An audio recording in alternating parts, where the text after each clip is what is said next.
અને ભવિષ્યમાં નહીં રહીએ એની હું સૌને સ્ટેજ ઉપરથી સમાજને સૌને ખાતરી આપું છું. રાજકારણ એ સમાજ માટે જરૂરી છે સાહેબ. આજે આટલા ધારાસભ્યો બેઠા છે, મંત્રી છે, સંસદ છે, પોતપોતાના વિસ્તારની અંદર ધારાસભ્યની ગ્રાન્ટ હોય, સંસદ સભ્યની ગ્રાન્ટ હોય, એ ઘરના ભૂવા બેહાડેલા હોય તો દોડતા દોડતા નાળિયેર એ થોડું ગરહામું થાય કે ના જાય. આજે હું સંસદ સભ્ય છું તો બનાસકાંઠાની અંદર વધારે ના કરી તો મને 5 કરોડ ફંડ મળે છે તો એમાં વરે 1 કરોડ રૂપિયા તો સમાજના શિક્ષણમાં આપી દઉં કે ના આપી દઉં? તો કમસે કમ 5 વર્ષે તો 5 કરોડ રૂપિયાની તો સમાજને મદદ થાય કે ના થાય? આ વિચાર એ સમાજ માટે અને ચૂંટણા પછી એનું પાલન કરીને એ પૈકીનું વર્તન કરીને કામ કરવું એ અમારા સૌના માટેની જવાબદારી છે. અને એ પૈકીનું કામ એ શિક્ષણનું હોય, સમૂહ લગ્નનું હોય, સમાજની એકતાનું હોય, વ્યસન મુક્તિનું હોય. આ વ્યસન મુક્તિ માટે કરીને મેં અગાઉ કીધું એ પ્રમાણે કે ખાલી 12 મહિના 6 મહિના એ આખે સમાજે એમ નક્કી કર્યું હતું ને કે પગ ઘસીને મરી જવું છે પણ દારૂ નથી પીવું. તો સવારે 7 વાગે એને દારૂ વગર નતું ચાલતું ને એ નાખી દીધું. સમાજનો આદેશ થયો હતો કે મારે સમાજ ભેગું રહેવું છે. અને હું આ જાહેર સ્ટેજ ઉપર કહું છું કે કોઈ પણ શરૂઆત જે સુધારા કરવાના હોય, સમાજના રીત રિવાજો માટેની વાત હોય, એ આગલી વાડો તો લોહી નીકળશે. બાકી તમે એમ કહેતા હોય કે તમને કોઈ વહીવટી તંત્ર આવીને મદદ કરે, કોઈ તમને બીજા આવીને મદદ કરે, તો એ વસ્તુ તમારે ખાલી વિચારની આશા જ રાખવાની છે. આ સમાજે નક્કી કર્યું તો 1 કે 12 મહિનાની અંદર આખા ગુજરાતની અંદર દારૂ બંધ થયું. ગામડે એની કમિટીઓ બની. ગામમાં દારૂ પાડે કે કોઈ પીએ તો એનો દંડ નક્કી કર્યો તો લાખો રૂપિયા ગામોની અંદર ભેગા થયા હતા. એ ગામે નક્કી કરે, સમાજ નક્કી કરે અને જો એ પ્રમાણેનું વાતાવરણ થાય તો એ હિસાબે આજે લાખો કરોડો રૂપિયાનો સમાજને ફાયદો થયો તો કે નતો થયો? એટલી શાંતિ થઈ હતી. અને બૈરા તો એટલા રાજી થયા હતા કે અલ્પેશભાઈનું હાથે બહુ સારું થાતું કે આ દારૂના ત્રાસમાંથી છોડાય. હવે પાછું એવું કરવું પડે છે. હવે પાછું વધારે પડતું અત્યારે મારું બેટું હોનું સાદી મોઘું એટલું થયું એની હાથે હાથે મારે કોઈ વહીવટી તંત્રની વાત નથી કરવી, પણ જ્યાં સુધી તમે કોઈ પણ વસ્તુ કુરિવાજો હોય, વ્યસન હોય કે કોઈ પણ પ્રકાર હોય, મેં અગાઉ કીધું એમ કે જાતે મનથી નક્કી કરવું પડશે, સમાજે નક્કી કરવું પડશે, આગેવાનોએ નક્કી કરવું પડશે. શું તમને પોલીસ આવીને એમ કહેશે કે તમે દારૂ બંધ કરો? તમને કોઈ ડીએસપી કહેશે? કોઈ તમને પીઆઈ કહેશે? તો ઠાકોર સમાજ દારૂ પીવાનું બંધ કરે ને અને વ્યસનોમાંથી, બધીઓમાંથી, અમુકમાંથી નીકળી જાય ને તો આ ત્રણના રોજગાર ઉપર મોટી અસર પડે. એક પ્યારી પોલીસ, વકીલ અને ડોક્ટર, આ ત્રણમાં તો મંદી આવે ને આવે. ભાઈ કેવાજી દારૂ પીએ એટલે બાજાર ઝઘડા થાય એટલે પોલીસ કેસ થાય એટલે વકીલ ગોતવો પડે અને એના વચ્ચે પાછું વધારે વાગ્યું હોય તો ડોક્ટર લાવો. વાત હાજી ખોટી? આટલા તો બાંધેલા. જો એક જણો દારૂ પીને કાંઈ કરે તો પછી આ 4 જણાની 4ની પ્રોસેસમાંથી પસાર થવાનું પાકું ને. આટલા ઠેકાણી દો ત્યારે એનો છુટકારો થાય. એટલે મારી આપ સૌને વિનંતી છે કે આપણે આ 4 ના ધંધા રોજગાર કરતા હોય ને બીજી રીતે ધંધા રોજગાર મળી રહે છે. ચાહે વકીલ હોય તો કોઈના સમાધાન માટે મળી રહે છે, ડોક્ટર હોય તો એની મેડિકલની સુવિધાઓ માટે પણ મળી રહે છે. પણ આ રીતે વર્ગ વિગ્રહ કરીને, સમાજમાં વેરવિખેર કરીને આ પ્રમાણેનું થતું હોય ત્યારે એને રોકવા માટેની જવાબદારી છે. આજે ઘણા આગેવાનોએ મને સાહેબ કીધું કે સમાજના બંધારણ માટેની જરૂર છે. જેમ સાહેબે ખાતરી આપી કે બંધારણ એ ભાષણથી બંધારણ નથી થવાનું. આપણે ખોડિયાર વરાણા જ્યારે બંધારણ કર્યું એ ટાઈમે 1 અઠવાડિયું એનું સંશોધન કર્યું હતું. આજે આપણા કાંકરેજના રિવાજ અલગ હોય, થરાદના રિવાજ અલગ હોય અને મેવા જેટલા પંથક છે એ તમામ પંથકના આગેવાનો બોલાવવા પડે, એના બુદ્ધિજીવી વર્ગને બધાને બોલાવવા પડે. 1, 2 કે 3 દિવસ એની શિબિર થાય. શિબિરની અંદર એના મુદ્દાઓ ચર્ચાય અને ચર્ચા પાસે એને સમર્થન આપવા માટે કરીને આખો સમાજ ભેગો કરવો પડે. આગળ તમે એમ કીધું કે ભાઈ આપણે બંધારણ તો 2-3 વખત બનાવ્યું, એમાં ઘણા બધા ગામોની અંદર એનું પાલન થાય છે અને ક્યાંક નથી થતું.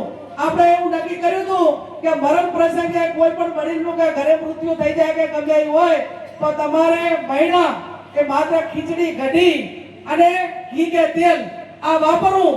તો આજ મોટા ભાગના ગામોની અંદર એનું બંધારણ આજે છે. અને જ્યાં આ તો કેવી વાત કરે, કોઈ સમાજનું બંધારણ લઈને આવે, એનો સુધારો લઈને આવે તો પછી જે એનો ભંગ કરવા વાળો છે એને એટલી સમજણ હોવી જોઈએ કે હું આ નાત મારો નાથું.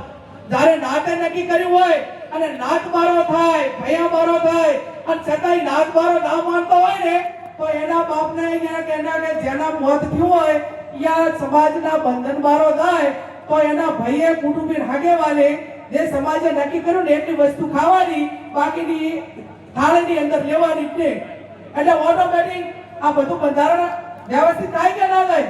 પણ આ તો આપણે ભલે ભેગા જે બનાવ્યું હોય ખાવા માટે બેહી જાય કોઈને અસર જ ના થાય, પણ એને ચોટ લાગવી હોય, એને અહેસાસ થવો જોઈએ કે ભાઈ મેં આ બંધારણ તોડ્યું એટલા માટે કરીને આ સમાજના હગાવાલા કે કુટુંબવાળા જે વસ્તુ મેં વધારાની બનાવી ના જમે. એના કરતા પણ સૌથી મોટો પડકાર સમાજ માટે એ આ બેન દીકરીઓની સુરક્ષા માટેનો અલ્પેશભાઈ આ વર્તમાન સમયમાં મોટો પડકાર છે. અને પડકાર કેવો છે કે લવ મેરેજ કરતા પણ અત્યારે ખતરનાક સમાજને વેરવિખેર કરવા માટેનો જો કાયદો હોય તો આ મૈત્રી કરાર છે. બે છોકરાની માં હોય, કોના છોકરો લગ્ન કરેલો હોય અને ઘરે છોકરા નાના હોય અને બાપ એ કરગરતો હોય, છોકરા પોલીસ સ્ટેશનમાં જઈને કરગરતા હોય તોય કે મારે તો આઈને દાવું છે, છોકરા કે નથી દેવું. આ સૌથી ખરાબ કાયદો છે કે નહીં?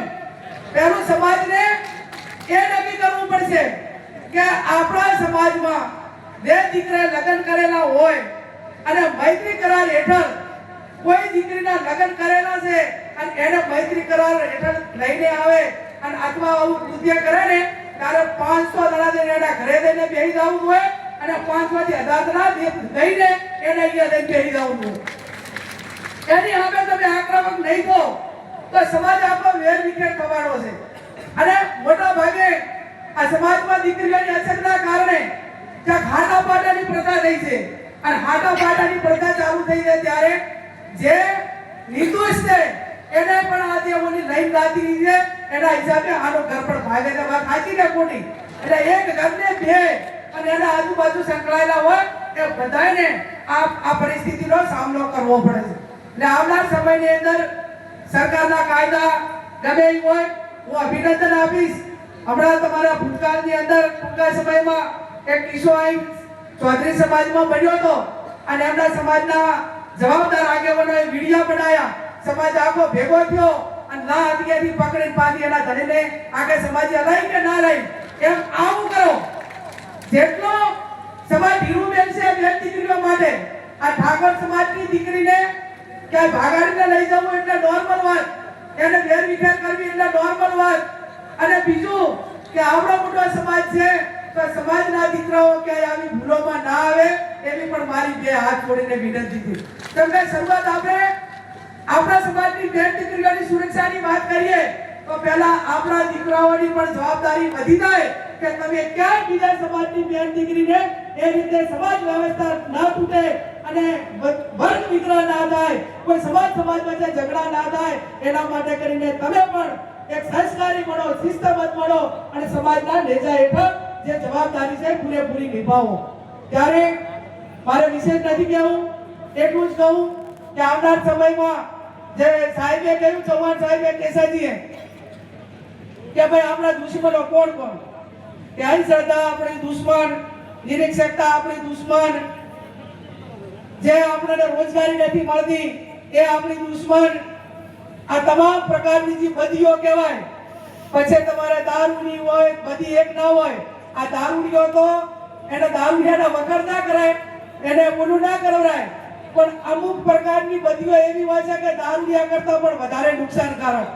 પણ જુગારની હોય, કેરેક્ટર લેસની હોય કે બીજી બદીઓ હોય કે એ જો જાણે ઘરે જુગાર આવ્યો અને અને જેને ઘરે ક્યારેક લેસ આવ્યું ને એ પરિવાર બરબાદ સમજી લેવાનું કે ગમે એટલી મહેનત કરે પણ જેને ઘરે આ ફાઈની જો એન્ટ્રી થઈ ગઈ એ પરિવાર ક્યારે ઊંચો આવે નહીં.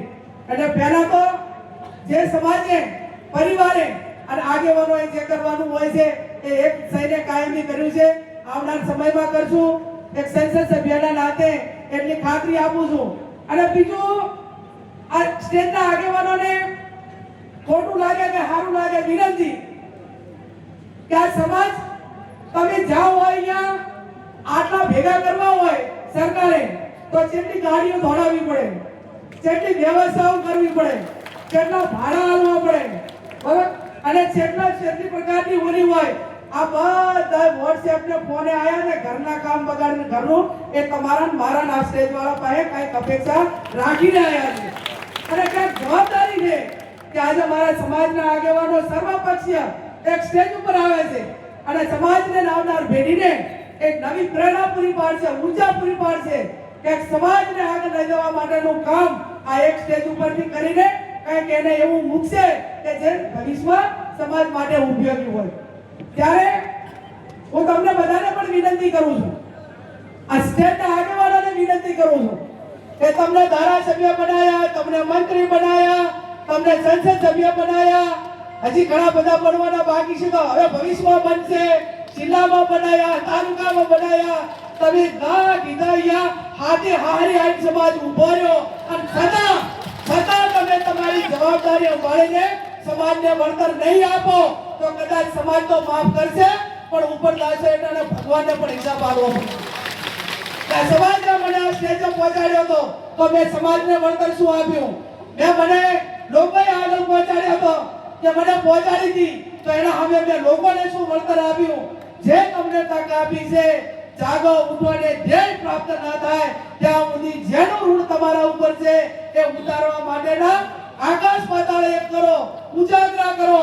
આજે જિંદગીમાં હમણાં સાહેબે કીધું કે જે જવાની હોય ને એ એનો કામ કરવા માટેની હોય, સમાજનું ઋણ ઉતારવા માટેની હોય, જે લોકોનું ઋણ ઉતારવાની હોય અને જ્યારે સમય હોય એટલે કામ ના કર્યું હોય અને પછી 80-70 વર્ષે એમ કહે કે ભાઈ મારે તો આટલું કરવું હતું પણ આમ ના જોતા પણ એટલે કરે બાએ ના પાડી હતી એટલે તો આખા દાડા આગા પાછી કોઈ આગળ જાય તો ગાડીને પાછું લાવવાનું.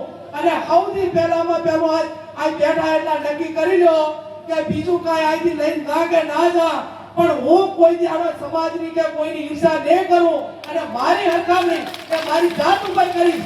કોઈ આપણે કોઈનો છોકરો કલેક્ટર હોય અને આપણો છોકરો માસ્ટર હોય તો કલેક્ટરને કામ આવશે કે આપણો માસ્ટર કામ આવશે?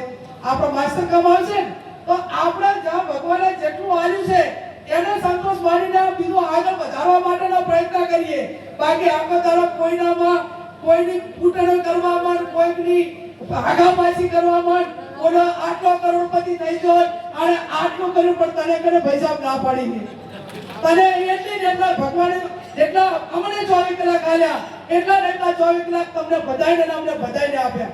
હવે 24 કલાક એ કામ કરવા માટેની તમારી સિસ્ટમ, આપણી બધાની સિસ્ટમ એ પરિવાર માટે હોય, સમાજ માટે હોય, વ્યક્તિગત માટેના વિકાસ માટે હોય અને ભવિષ્ય માટે હોય. હું તો એમ માનું કે અઠવાડિયામાં વધારે નહીં તો એક દિવસ શિક્ષણને સમાજ માટે આપો, મહિનામાં એક દિવસ આપશો ને તો આ સમાજ એ હોળે કળાએ આગળ વધશે.